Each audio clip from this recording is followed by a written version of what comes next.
Praise the lord. హల్లెలూయా. ఈ రాత్రికాల సమయమున దేవుని వాక్యమును ధ్యానించుకుందాం. పరిశుద్ధ గ్రంథము నుండి సామెతల గ్రంథము 28వ అధ్యాయము 19వ వచనం. తన పొలము సేద్యము చేసుకుని వానికి కడుపు నిండా అన్నము దొరుకును. వ్యర్థమైన వాటిని అనుసరించు వారికి కలుగు పేదరికము ఇంత అంత కాదు. ఆమెన్. హల్లెలూయా. ప్రియ సహోదర, ప్రియ సహోదరి, సొలొమోన్ రాజు గారు వాక్యము ద్వారా తెలియజేసిన రీతిగా తన సొంత పొలము అనగా తన సొంత ఇంటికి సంబంధించిన పనులు వదిలి ఇతరుల పనులు చేయటం మంచిది కాదు. తమ సొంత పిల్లల భవిష్యత్తును విడిచి ఇతరుల పిల్లలను చేరదీసి బాగు చేయటం మంచిది కాదు. అనగా తన సొంత విషయములు వదిలి ఇతరుల విషయములు జోక్యం చేసుకొనుట మంచిది కాదు. తన సొంత భూమిని సేద్యపరిచి కష్టించి పనిచేసి దాని ఫలితాన్ని ఆశించు గాని ఇతరుల స్వాస్థ్యము, ఇతరుల ఆస్తులు కానీ, ధనము కానీ, వారి స్థలాలు కానీ, పొలాలు కానీ, ఇతరులకు సంబంధించిన ఏ వస్తువు కానీ ఆశించి తీసుకొనవద్దు. దానిని పొందవద్దు, అనుభవించవద్దు. ఒకవేళ వాక్యానికి వ్యతిరేకముగా నీవు ఉన్నట్లయితే ఇప్పుడే నీ మనసు మార్చుకో, నీ బుద్ధి మార్చుకో. దేవుని వాక్యమునకు లోబడు. నీ ప్రవర్తనను మార్చుకో. నీది కానిది ఏది ఆశించవద్దు. ఒకవేళ నీవు ఇతరుల స్వాస్థ్యము అనుభవిస్తున్నట్లయితే నీకు కలిగే పేదరికము అంతా ఇంత కాదు. కటిక దారిద్ర్యమును అనుభవిస్తావు. ఇప్పుడే వాటి అన్నిటినీ విడిచిపెట్టు. ఇతరుల ధనము కానీ, వస్తువులు కానీ, భూములు కానీ, పొలము కానీ నీది కానిది నీ దగ్గర ఉంచుకొనకూడదు. ఇది బైబిల్ వాక్యమునకు వ్యతిరేకము, దేవునికి విరుద్ధము.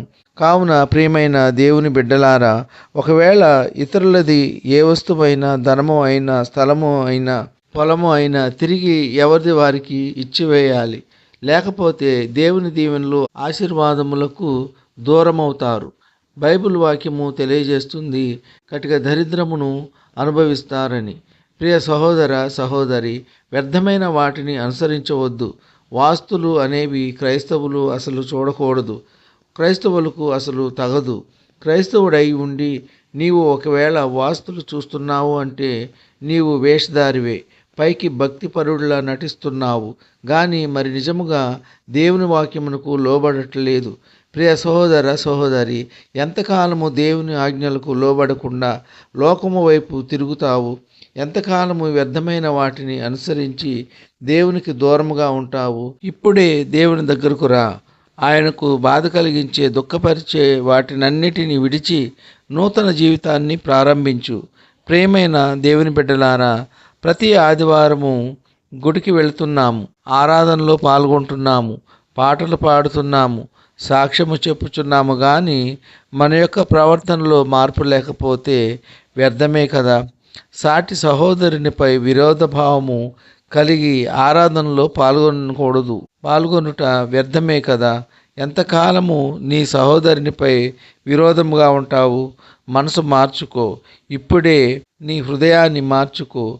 దీనులను, బీదలను, దరిద్రులను తోలనాడి మాట్లాడవద్దు.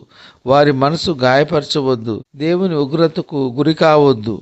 ప్రియ సహోదర, ప్రియ సహోదరి, నీవు మంచి స్థితిలో ఉండాలంటే, ఉన్నతమైన స్థితిలో ఉండాలంటే, గౌరవ మర్యాదలు పొందాలంటే ఇతరుల స్వాస్థ్యము ఏది ఆశించవద్దు. దేవుని వాక్యానుసారంగా జీవించి దేవుని యొక్క మెండైన దీవెనలు, ఆశీర్వాదములు పొందుకుందాం. ఇంకొద్ది మాటలు దేవుడు దీవించును గాక. ఆమెన్.